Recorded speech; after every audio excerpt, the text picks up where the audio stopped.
बागेश्वर धाम के पीठाधीश्वर धीरेन्द्र शास्त्री की पदयात्रा का आज दूसरा दिन है। हिंदू एकता के नाम से शुरू हुई ये पदयात्रा कल यानी 21 नवंबर से शुरू हुई, जो ओरछा जाकर संपन्न होगी। इस पदयात्रा में हजारों लोगों की भीड़ देखी जा रही है। सनातन हिंदू एकता यात्रा के दूसरे दिन की शुरुआत आज सुबह 8 बजे से हुई, जिसमें भक्तों का हुजूम नजर आया। बागेश्वर बाबा की आज की पदयात्रा 15 किलोमीटर तक के आसपास तक होनी है। पहले दिन की पदयात्रा में भक्तों का गजब उत्साह देखने को मिला। आज दूसरा दिन है। देश की कई प्रसिद्ध हस्तियां और राजनीति से जुड़े लोग भी इस पदयात्रा में शामिल होंगे। दूसरे दिन की पदयात्रा में बाबा बागेश्वर अपने भक्तों से बातचीत करते दिखाई दिए। उन्होंने कहा कि इस देश में जब जलसा हो सकता है तो फिर पदयात्रा क्यों नहीं हो सकती। साधु संतों के साथ इस पदयात्रा में नजर आ रहे हैं बाबा बागेश्वर और उनकी यात्रा ओरछा जाकर संपन्न होगी और हर दिन कभी 15 किलोमीटर तो कभी 21 किलोमीटर, कभी 22 किलोमीटर। आप ये देखिए जहां जहां से होकर ये यात्रा गुजरेगी उन जगहों के हम बता रहे हैं, यानी 22 किलोमीटर देवरी, मऊरानी में भी 22 किलोमीटर, उसके अलावा 17 किलोमीटर अगर देखें तो घुस्सी में होगी और कहां कहां से होती हुई ओरछा जाकर ये यात्रा संपन्न होगी उसकी हम आपको सिलसिलेवार तरीके से दिखा रहे हैं। निवाड़ी में 17 किलोमीटर और लगभग 15.5 किलोमीटर तिगैला में, छतरपुर मध्य प्रदेश से इसकी शुरुआत हुई है, जो कि जाकर संपन्न होगी ओरछा में। यहाँ पर देखिए, आप देख सकते हैं कि भक्ति का जो असर है वो साफ तौर पर यहाँ पर देखने को मिल रहा है। महाराज जी हमारे साथ हैं, उनसे हम बात करने का हम प्रयास भी करेंगे। बिल्कुल हम प्रयास करेंगे। महाराज जी कैसा रहा पहला दिन? काफी लंबा दिन अद्भुत था, एक अनूठा और नया प्रयोग था और भारत के हिंदुओं में नया उबाल आ रहा। पर 100 करोड़ हिंदू वाले देश में हम 1 करोड़ हिंदुओं को जगाने के लिए रोडों पर चाहते हैं, तभी हमारा मकसद पूर्ण हो पाएगा। 100 करोड़ हिंदुओं में 1 करोड़ हिंदू भी अगर सड़क पर आ जाएंगे, इस देश में नया इतिहास लिखा जाएगा, इस देश में नई क्रांति होगी, इस देश में हिंदुओं को डराने और धमकाने वालों की दुकानें बंद होंगी। आप मैं देख रहा हूँ कि बहुत सारे लोग ऐसे अपने घरों की शादियां छोड़कर यहाँ पहुंचे हुए हैं। हाँ, अभी एक लोग आए हैं जो घर का विवाह छोड़ करके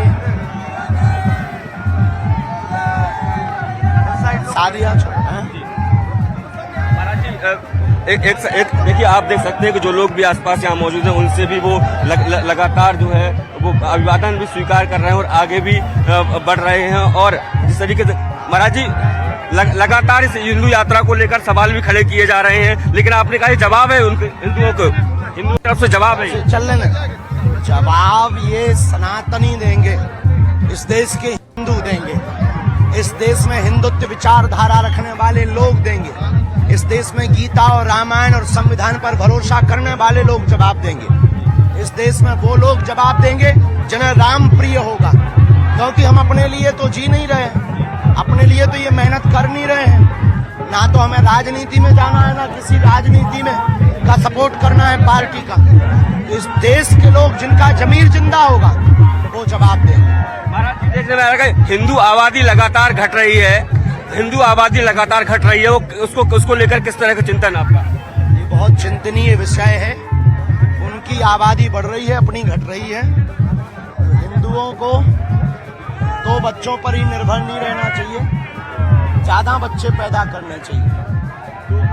तो पंडित धीरेन्द्र सिंह शास्त्री जी हैं, लोगों का अभिवादन भी वो स्वीकार कर रहे हैं और मिलते भी जा रहे हैं। देखिए, आप देख सकते हैं कि जो लोग भी यहाँ पहुंच रहे हैं उनसे उनका अभिवादन कर रहे हैं और वो गले मिलकर कर रहे हैं। यही सामाजिक समरसता की बात जो है वो महाराज जी कर रहे हैं। तो देखिए, लगातार लोगों से बात भी कर रहे हैं, हम उनसे इस बारे में भी बात करेंगे। महाराज जी रास्ते में सबसे मिलते जा रहे हैं, यही सामाजिक समरसता को लाना। यही सामाजिक, ये बैतूल से आए, कुछ लोकल के मिलते जा रहे हैं। अगर नहीं मिलेंगे तो फिर पदयात्रा की जगह ये शोभा यात्रा हो जाएगी। हम इसको शोभा यात्रा नहीं बनाना चाहते, ये सामाजिक समरसता के लिए। क्या लगता है हिंदू राष्ट्र बनेगा? बनेगा।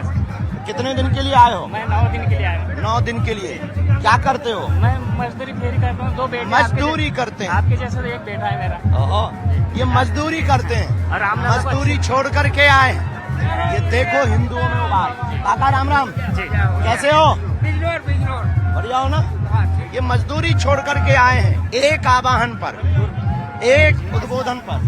निश्चित रूप से ये हिंदू जगत पास में खेती बाड़ी न आप देख सकते हैं कि तमाम जो लोग हैं जो रास्ते में मिल रहे हैं महाराज जी उनका अभिवादन स्वीकार कर रहे हैं, उनसे मेल मुलाकात कर रहे हैं और कह रहे हैं कि यही सामाजिक समरसता लाने के लिए उस यात्रा को निकाल रहे हैं और बड़ी संख्या में देश विदेश के जो भक्त हैं वो यहाँ पहुंच रहे हैं और बता रहे हैं कि हिंदू एकता आकर रहेगी। कैमरामैन अजय तंवर के साथ शैलेंद्र सिंह, न्यूज 18 बागेश्वर धाम।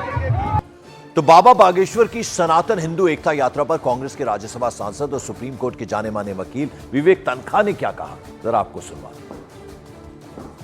सर, ये जो मतलब बागेश्वर धाम की आज से यात्रा शुरू हो गई, हिंदू एकता, सनातन हिंदू एकता यात्रा। देखिए, बागेश्वर धाम जी जो शास्त्री जी, ये तो उनकी स्वेच्छा है, वो एक संत है, वो जो जैसी यात्रा करना चाहे जरूर करें।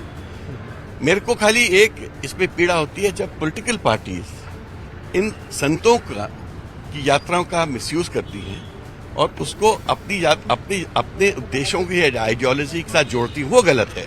अदरवाइज वो तो कर रहे हैं, वो कोई पॉलिटिकल पार्टी के साथ थोड़ी है, वो तो कमलनाथ जी के भी जाते हैं, वो शिवराज जी के भी जाते थे, पर हर व्यक्ति हर पॉलिटिकल पार्टी से वो जुड़े रहते हैं। संत किसी पार्टी का नहीं होता है। तो मतलब आप बीजेपी का एजेंडा, आप कह रहे थे कि बीजेपी का एजेंडा है। बीजेपी और प्रेस मिलके इस चीज को ऐसे दर्शित करती हैं लोगों के बीच में जैसे कि यही चीज देश का एजेंडा है, जबकि ये देश का एजेंडा नहीं है। देश एक सेक्युलर देश है, यहाँ सब जातियों को, सब वर्गों को इक्वल अपॉर्चुनिटी है। हम संविधान से चलते हैं, हम संविधान के पुजारी हैं। और इस बीच मध्य प्रदेश महिला कांग्रेस की कार्यकारी अध्यक्ष नूरी खान ने न्यूज 18 से बातचीत में बाबा बागेश्वर की हिंदू एकता यात्रा पर उन्होंने बात कही कि देश का भाईचारा हर हाल में कायम रहे। भोपाल में हमारे साथ हैं महिला कांग्रेस की वर्किंग प्रेसिडेंट है नूरी खान। बड़ा मतलब ये हो रहा है कि अभी मुख्यमंत्री ने बोला कि भाई आपकी पार्टी जो कहती है ना कि बागेश्वर धाम की जो हिंदू सनातन हिंदू एकता यात्रा है, वो कह रहे हैं ये बीजेपी का एजेंडा है। आपकी पार्टी कहती है। देखिए, मुख्यमंत्री क्या कहते हैं और क्या नहीं कहते हैं, पहली बात तो ये कि वो उज्जैन की महाकाल नगरी से जहाँ पर सिंहस्थ लगता है, और अगर वो कट्टर हिंदू की बात करते हैं तो सिंहस्थ में जो महाघोटाला हुआ था आज तक उन्हें कोई सजा नहीं मिली है। और जो शिप्रा का से जो अवैध उत्खनन की बात हो या शिप्रा में 16 गंदे नाले मिल रहे हों, तो उसका निराकरण आज तक मुख्यमंत्री जी नहीं कर पाए हैं।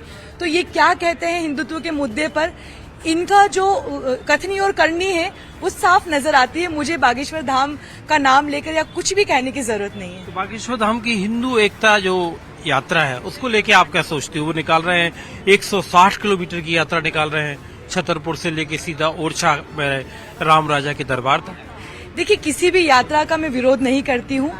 धार्मिक आस्था है, यात्राएं होनी चाहिए, दिल जिंदा रहना चाहिए, लेकिन भाईचारा जो है इस देश का और मध्य प्रदेश का वो भी कायम रहना चाहिए। और बाबा